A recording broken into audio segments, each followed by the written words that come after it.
யூபிக்ஸ் வலைக்காட்சி அன்பர்களே, நலமாக இருப்பீர்கள். வாழ்க வளமுடன், வாழ்க நலமுடன், வாழ்க பணமுடன், வாழ்க பலமுடன் என்று பலவாறாக உங்களை வாழ்த்துகிறோம். கீரையை பற்றி பேசிக்கொண்டிருக்கிறோம். மரத்தில் விளைந்த கீரைகள் முருங்கையும் அகத்தியும், கொடிகளிலே பசலைக்கீரை, தூதுவளை போன்று பல கீரைகள் இருக்கின்றன. செடிகளிலே தண்டங்கீரை, மணத்தக்காளி கீரை இவையெல்லாம் பெரிய செடியாக இருக்கின்றன. இன்று சின்ன செடிக்கீரைகளை பற்றி பார்க்கிறோம்.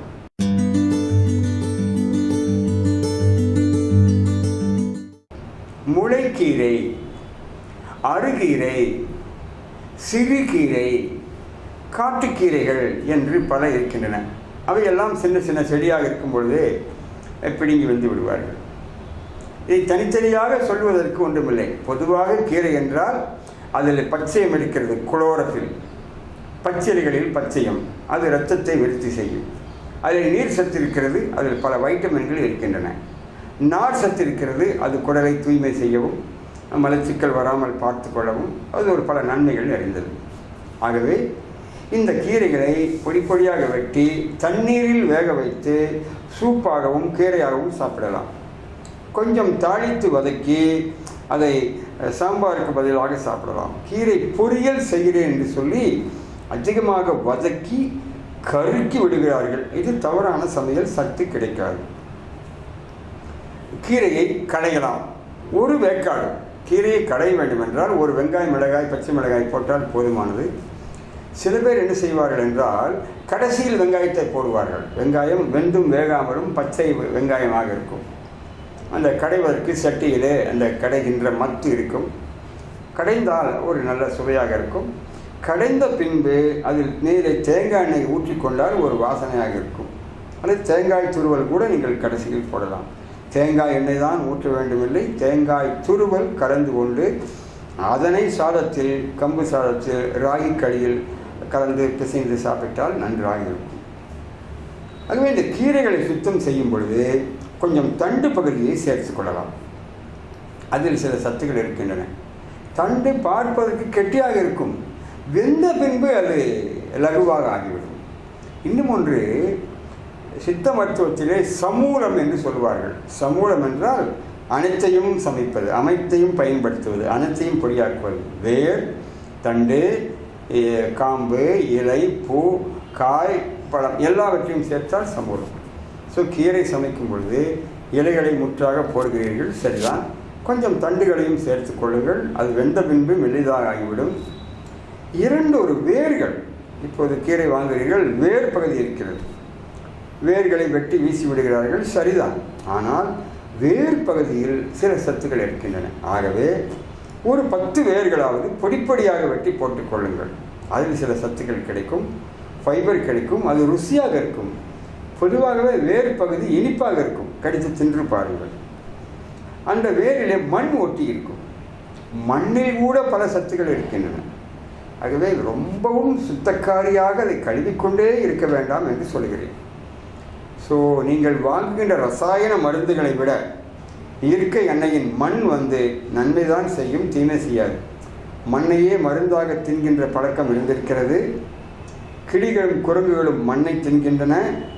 ஒரு மலையிலே வருடந்தோறும் சில கூட்டமாக லட்சக்கணக்கான கிளிகள் அங்கே மலையில் இருக்கக்கூடிய அந்த மண்ணை சாப்பிடுகின்றன.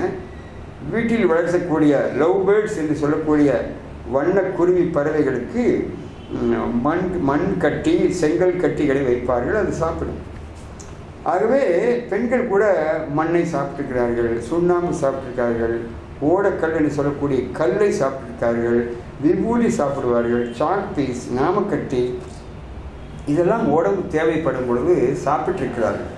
ஆகவே வேரை 1-2 வேர்களை போடுங்கள், அதில் சத்துக்கள் கிடைக்கும், ருசி அதிகமாகும். ஆகவே இலையை மட்டும்தான் சாப்பிட வேண்டும் என்று பிடிவாதம் பிடிக்காதீர்கள். இப்படி கீரையை பலவிதமாக சாப்பிட்டால் உங்களுக்கு பல நோய்கள் போய்விடும். முக்கியமாக அமிலத்தன்மை குறையும், இரத்தம் சுத்தமாகும், இரத்தம் விருத்தியாகும். இன்னும் பல வைட்டமின் சத்துக்கள் தினசரி சாப்பிட்டால் கிடைக்கும்.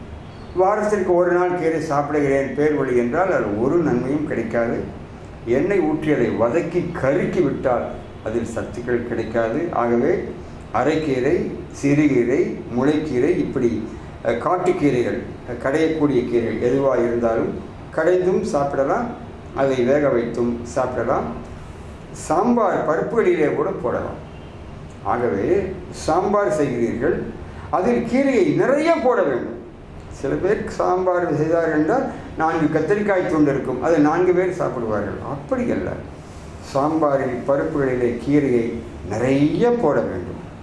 இப்படி கீரையை நீங்கள் சாப்பிடலாம். இரவில் கீரையை சாப்பிடலாமா? இன்னொரு பதிவிலே நாம் பார்ப்போம்.